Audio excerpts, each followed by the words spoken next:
வில்லிவாக்கம் சட்டமன்ற தொகுதிக்கு உட்பட்ட நடைபெற இருக்கின்ற சட்டமன்ற உறுப்பினரை தேர்வு செய்கின்ற தேர்தலில் ஜனநாயக முற்போக்கு கூட்டணியின் வேட்பாளராக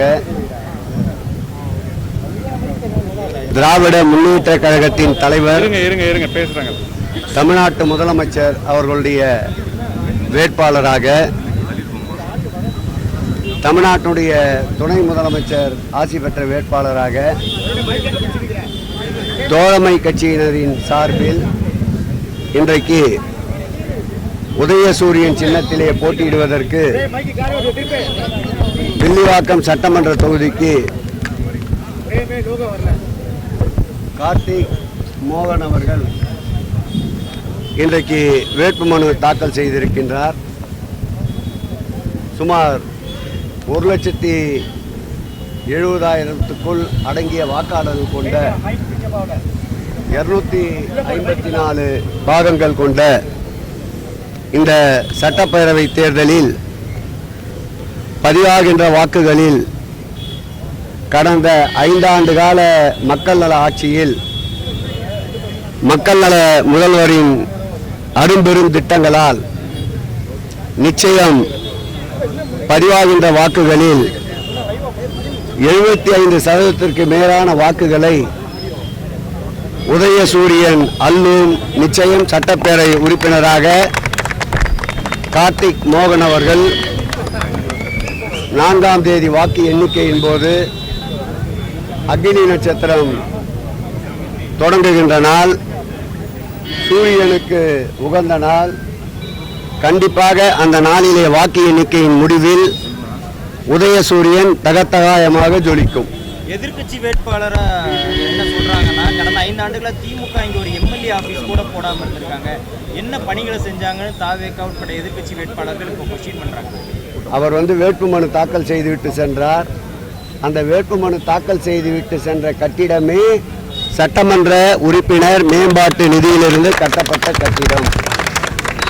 அதோடு அவர் குடியிருக்கின்ற பகுதியே இந்த பகுதிக்கு உள்ளடங்கிய பகுதி என்பதால் அதற்காக தனியாக அலுவலகம் தேவைப்படவில்லை. எந்நேரமும் 24/7 தொடர்பு கொண்டால் தொடர்பு கொள்ளக்கூடிய வேட்பாளர் அவர் தொகுதிக்கு மாத்திரம்தான் பணியாற்றினார். தற்போது நிறுத்தப்பட்டவருடைய நிலைமை என்ன என்பதை நீங்களே சீர்தூக்கி பாருங்கள்.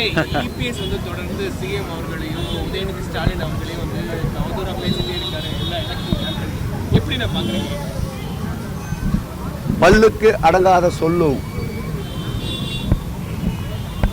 பல்லுக்கு அடங்காத வாயும், வாய்மைக்கு கட்டுப்படாத சொல்லும் சபையிலே என்றும் நிலைத்ததில்லை. அது பொய்த்துத்தான் இருக்கின்றது. எங்கள் மறைந்த நினைவில் வாழும் கலைஞர் அவர்களுடைய அந்திம காலங்களில் அவரை எவ்வளவு மகிழ்ச்சியோடு வைத்திருந்தார்கள் என்பதை இந்த நாடறியும், நாட்டு மக்கள் அறிவார்கள். 5 முறை முதலமைச்சராக பயணித்தவர், 50 ஆண்டு கால அரசியலில் தலைப்புச் செய்தியாக இருந்தவர். அவருக்கு பல்வேறு மறைந்த முதலமைச்சர்களுக்கு நினைவிடங்களை கட்டித்தந்தவர். தமிழ்நாட்டிலே உள்ள நினைவிடங்களில் பாதிக்கு மேல் கலைஞர் அவர்களால் கட்டித்தரப்பட்ட நினைவிடங்கள். அப்படி நினைவிடங்களை அமைத்த நினைவில் வாழ்பவருக்கு நினைவிடத்திற்கு கூட அனுமதி மறுத்து அந்த நினைவிடத்தை கூட மகன் என்ற ரீதியில் கட்சியினுடைய தலைவருக்கு சட்ட போராட்டம் நடத்தி இடத்தை வாங்கி தந்தவர் எங்களுடைய முத்துவேல் கருணாநிதி ஸ்டாலின் அவர்கள்.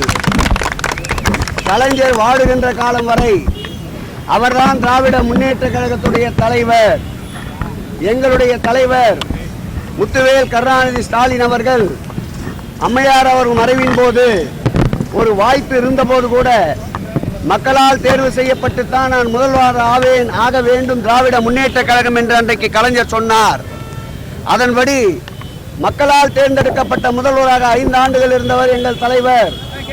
நாற்காலிக்கு அடியிலே ஊர்ந்து வந்து பதவியை தலைவர் அல்ல எங்கள் தலைவர். வார்த்தைகள் அளவு மீறினால் நாங்களும் வார்த்தைகளால் அளவு மீற தயாராக இருக்கின்றோம். எந்த பந்தை கொண்டு எரிகிறீர்களோ அதே பந்து மீண்டும் உங்கள் சைடு திரும்பும். எங்கள் தலைவர் அவர்கள் அவருடைய தலைவரை தலைவராகவும் அரசியல் குருவாகவும் வழிகாட்டியாகவும் தந்தையாகவும் ஏற்றுக்கொண்டு செயல்பட்டவர்.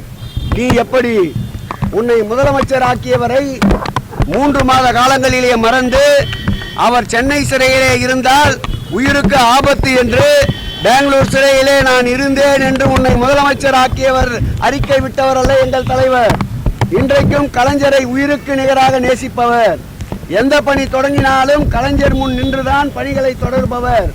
நீ உப்பிட்டவரை உள்ளளவு நினை என்ற சொல்லுக்கு ஏற்றார் போல் வாழ்பவர் எங்கள் தலைவர். நீ அன்னமிட்ட வீட்டிலே கண்ணமிடுபவர். நீ உனக்கு எங்கள் தலைவரை பற்றியோ இயக்கத்தை பற்றியோ பேசுவதற்கு எந்தவித அருகதையும் இல்லை என்பதை நான் அழுத்தம் திருத்தமாக பதிவு செய்கிறேன்.